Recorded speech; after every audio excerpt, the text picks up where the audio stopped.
Mesdames, Messieurs, chers téléspectateurs d'Africa 24, bienvenue. Merci de nous rejoindre dans cette émission, une émission qui reçoit aujourd'hui un invité qui nous vient de la Côte d'Ivoire. Il est le ministre de la promotion de la jeunesse, de l'emploi des jeunes et du service civique. Monsieur Sidi Thieboko Touré est notre invité. Cher invité, merci d'avoir accepté notre invitation. Merci beaucoup à vous. Vous avez certainement une politique de promotion de la jeunesse. Alors, quelles sont les grandes lignes de cette politique? La politique de promotion de l'emploi en Côte d'Ivoire a été très vite annoncée par le chef de l'État, son Excellence Alassane Ouattara. Dès son arrivée à la magistrature suprême, il a mis en place automatiquement une politique nationale de l'emploi dès 2012.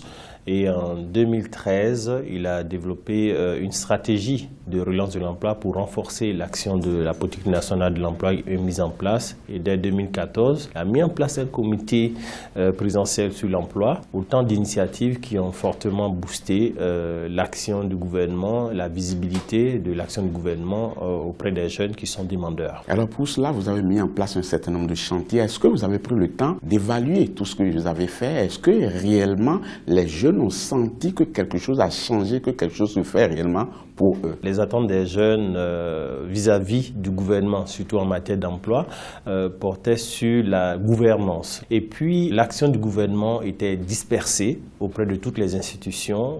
Donc, il a fallu, à travers le Conseil présidentiel pour l'emploi, mettre en place ou annoncer des dispositions très fortes qui ont permis de réorganiser tout l'écosystème de l'emploi en Côte d'Ivoire. Aujourd'hui, nous avons une agence emploi jeunes qui est crédible, visible pour les jeunes et qui annonce et met en œuvre des programmes très efficaces à leur attention. Nous allons faire parler un peu les chiffres. Le président de la République avait promis de créer 200 000 emplois par an. Mais selon le ministère de l'Emploi aujourd'hui, entre 2011 et 2014, il y a eu exactement 1 376 157 emplois créés, dont seulement 300 000 emplois sont formels. Même s'il n'y a que 300 000 emplois formels créés, identifiés au niveau de nos services de retraite, de prévoyance sociale, il faut noter la structure économique de notre pays qui est essentiellement basée sur l'informel. L'informel dont on parle, c'est souvent l'informel agriculture. C'est vraiment les emplois créés dans le secteur agriculture. Et il y a aussi l'informel qui n'est pas agricole aussi.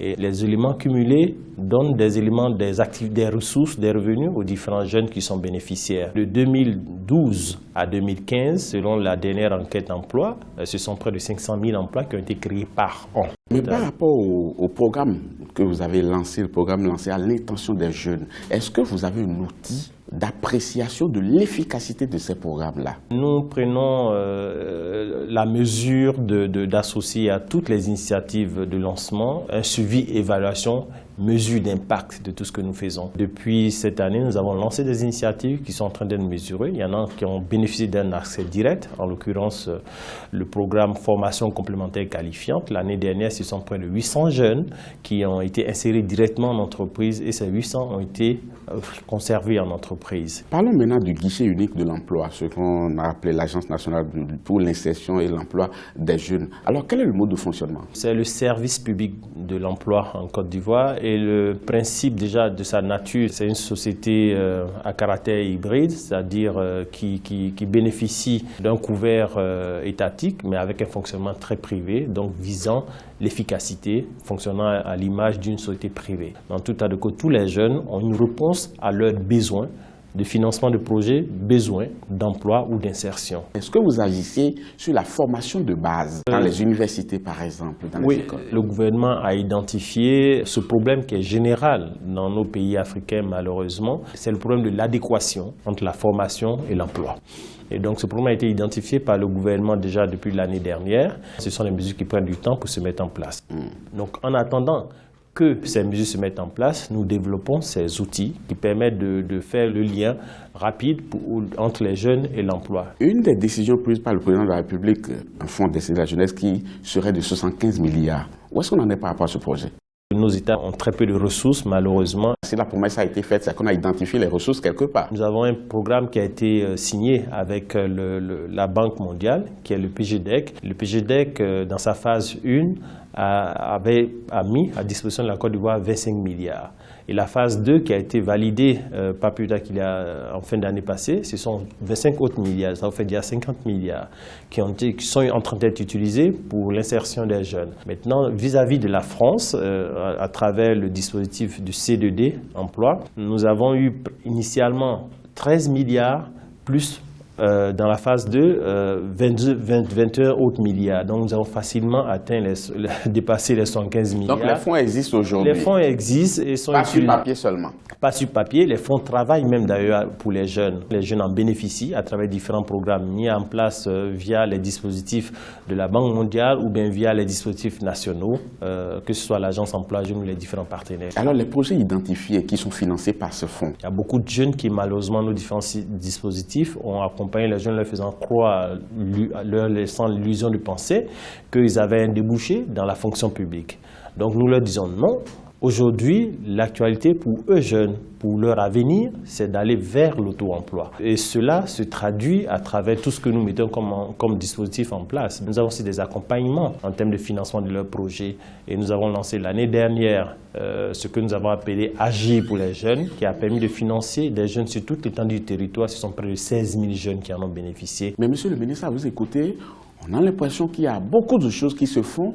Mais quand on écoute l'homme de la rue, quand on écoute ces jeunes-là, ils se disent « rien ne se fait pour nous, on nous a promis ceci, nous ne voyons rien ». Qu'est-ce qui se passe concrètement? Est-ce que c'est vous qui n'arrivez pas à les atteindre par votre stratégie de leur lancer des appels, ou bien c'est eux qui ne sont pas sensibles à vos entreprises? Le besoin en termes de demande d'emploi s'exprime en millions.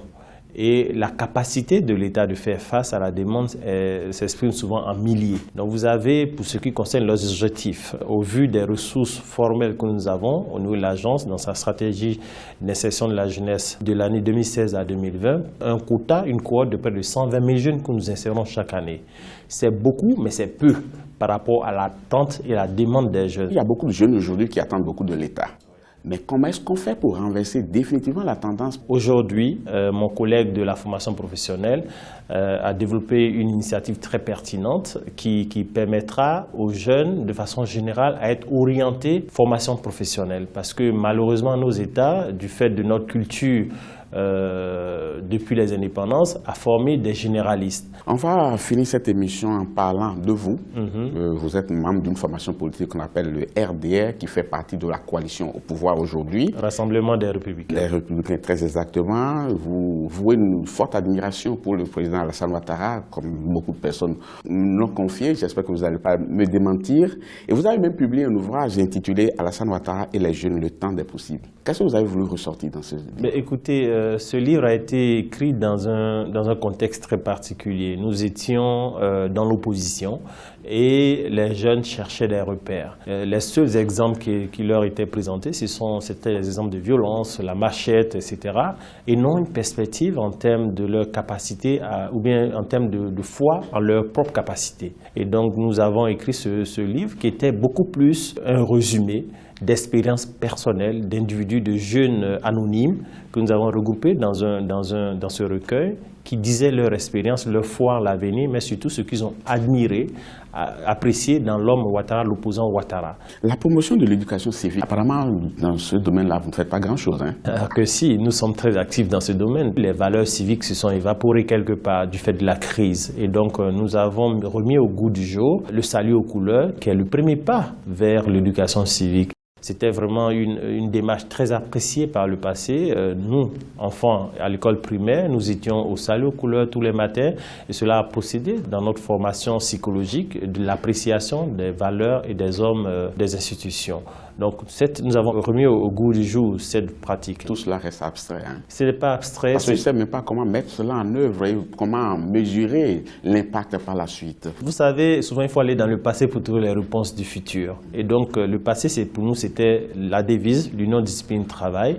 Et le jeune Ivoirien nouveau se retrouve à travers ce triptyque. Donc l'union, nous avons besoin d'union après avoir passé toute cette crise. La discipline, nous avons besoin de discipline pour pouvoir avancer parce que c'est la paix qui peut permettre de forger changer les bases de l'économie et de la stabilité pour aller de l'avant. Et le travail, bien sûr, je ne dirais pas de mon temps. Tout cela converge vers la réconciliation, qui est un chantier très cher au président de la Surtout, République. tout cela converge vers l'émergence en 2020, parce que c'est ce que le président de la République nous a donné comme objectif. Vous y croyez vraiment? Il n'y a pas trop de goulot d'étranglement? Il peut y avoir, mais chacun dans son domaine, au niveau du gouvernement dirigé par son Excellence Kablan de Camp, tout est mis à l'œuvre pour que nous l'atteignons. Je ne parle pas à Monsieur le ministre, je parle aux citoyens ivoiriens. Vous prenez du recul, est-ce que sur le plan de la réconciliation, on est en train de poser les vraies bases aujourd'hui pour que même quel que soit celui qui va gouverner la Côte d'Ivoire demain, que ce soit un pro-tel ou un pro-tel, que les gens se sentent à l'aise et que ne procèdent pas des règlements de compte?